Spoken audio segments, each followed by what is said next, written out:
আসসালামু আলাইকুম গাইস, আপনারা সব ভালো আছেন। আজকে আমি যে বিষয়টা নিয়ে কথা বলবো, আপনারা প্রত্যেকেই কম বেশি স্মার্টফোন চালাতে চালাতে আমাদের স্মার্টফোনের যখন কেনার বেশ কিছুদিন পর বা একটু বয়স হয়ে যায়, তখন আমরা বুঝতে পারি যে আমাদের ফোনটি স্লো হয়ে যাচ্ছে। তো এই সমস্যাটি কিসের জন্য হচ্ছে বা কিসের জন্য হয় তা নিয়ে আপনাদের মাঝে সেটা কি সমস্যার সমাধান করব, আপনাদের কিভাবে করতে হবে আমার এই ছোট্ট টিপসের মাধ্যমে আপনাকে জানিয়ে দেবো কিসের জন্য হচ্ছে, কীভাবে হচ্ছে। সো আপনারাকে এটি দেখানোর আগে আপনারা যদি আমার চ্যানেলে নতুন এসে থাকেন, তাহলে অবশ্যই আমার চ্যানেলটিকে সাবস্ক্রাইব করে পাশে থাকা বেল আইকনটি চাপ দিয়ে রাখবেন, যাতে এরকম আরও স্মার্টফোনের বা অন্যান্য ভিডিও সবার আগে পৌঁছে যায় আপনার কাছে। তো চলেন আর কথা না বাড়িয়ে আমরা সমস্যাটি সমাধান করি। আপনারা দেখতে পাচ্ছেন যে এরকম যখন আপনাদের ফোনের হোম বাটনে আসবেন, আসার পরে আপনারা প্রথমেই চলে যাবেন গুগল প্লে স্টোর। প্রত্যেকেরই অবশ্যই ফোনে এটা ডিফল্ট হিসেবে থাকে, সেটা আমাদের কোনো জিমেল আইডি দিয়ে সেটাকে ওপেন করে নিতে হয়।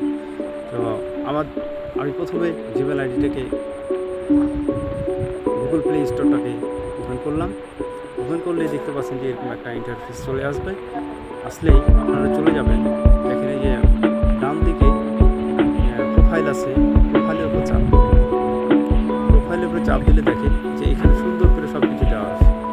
Google manage apps and device, office offer and notification, payment and subscription, protect, library, settings ইত্যাদি অনেকই আছে। আমরা চলে যাব প্রথমে ম্যানেজ অ্যাপস ডিভাইস। এখানে চলে আসলে আমরা দেখেন আরেকটা অপশন পেয়ে যাব। এখানে দেখেন আপনার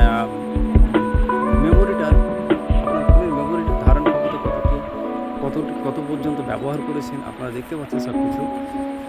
প্রথমে অপশন কি বলছে, নো হার্মফুল অ্যাপস ফাউন্ড। আপনার এটার জন্য ফোন স্লো হয়ে যেতে পারে। তারপরে আপডেট করেছেন কতগুলো, এটার জন্য আপনার এই হয়েছে দেখেন আমার 25টা আপডেট পেন্ডিং আছে এবং একটা ইনস্টল আছে। তো আমরা মাঝে মাঝে যখন কোনো কিছু ভিডিও দেখি বা ফোন চালাই, মাঝে মাঝে কোনো অ্যাপস আপডেট করতে বলে, তা আমরা আপডেট করে ফেলি।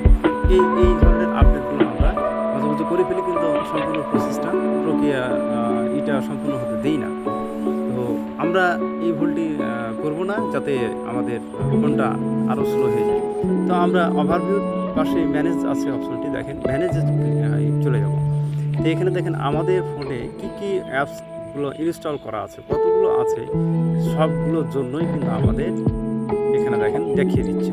তো আমরা যেগুলো সমস্যার সমাধান করতে হবে সেই জন্যই সেটা নিয়ে কথা বলবো, এত কথা আমি আর বলছি না।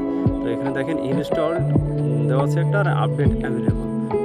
ইনস্টলে তো দেখতে পাচ্ছেন যে কতগুলো অ্যাপস চালু আছে, ইনস্টল করা আছে, আর আপডেট অ্যাভেলেবল দেখেন আপডেট অ্যাভেলেবল এতগুলো অ্যাপসকে 25টা অ্যাপসকে আমি আপডেট করেছি। এই জন্যই আমার ফোনটাই ধরেন যে স্লো হয়ে যাচ্ছে। গেমস আছে, গেমস নাই, গেমসে আমি কোনো করি না, ওটা খেলার সময় পাই না, সেই জন্য আমি ওটাতে কোনো গেমসের মধ্যেই অ্যাপস নাই আমার। তো আমি ইনস্টলে যাবো, ইনস্টলে যাওয়ার পরে দেখেন যে দুইটা অপশন দেখাচ্ছে, ইনস্টল আর একটা নট ইনস্টল। তো আমি নট ইনস্টলে ক্লিক করবো। নট ইনস্টলে ক্লিক করলে দেখেন যে এটি আমি কিন্তু অলরেডি ইনস্টল করেছিলাম এর আগে, কিন্তু ব্যবহার শেষে আমি আবার আনইনস্টল করেছিলাম। কিন্তু আমি দেখতে পাচ্ছি যে আমি এই অ্যাপসটা ব্যবহার করার ফলে আমি তো প্রয়োজন শেষ আমি আনইনস্টল করে ফেলেছি। এর মধ্যে যে গোপনীয়ভাবে আমার ফোনের মধ্যে আবারও এগুলো রয়ে গেছে, আমি আমার আপনার অজান্তেই এগুলো রয়ে গেছে, আর এর জন্যই কিন্তু আপনার ফোনটা স্লো হয়ে যাচ্ছে। আপনি হোম বাটন দেখতে পাবেন যে দেখেন আপনার হোম বাটনে যখন চলে আসবে তখন দেখেন যে আপনার কয়টা আছে অ্যাপস আছে, আপনার এই মনে হয় যে কয়েকটাই অ্যাপস, কিন্তু এখানে আপনার আরও যে ইনস্টল করা আছে এইগুলো অ্যাপসগুলো আনইনস্টল করা আছে, সেই অ্যাপসগুলোতে যে আপনার ফোনটা ধীরে ধীরে স্লো করে নিচ্ছে, এর জন্য আপনি বুঝতে পারছেন। সো এইসব অ্যাপসগুলোকে যেহেতু আপনি আনইনস্টল করেছেন, এগুলো আমরা সরাসরি গুগল প্লে স্টোর থেকেই আমাদের অ্যাকাউন্ট থেকে যাতে চিরস্থায়ীভাবে চলে যায় সেই প্রসেসটা করুন।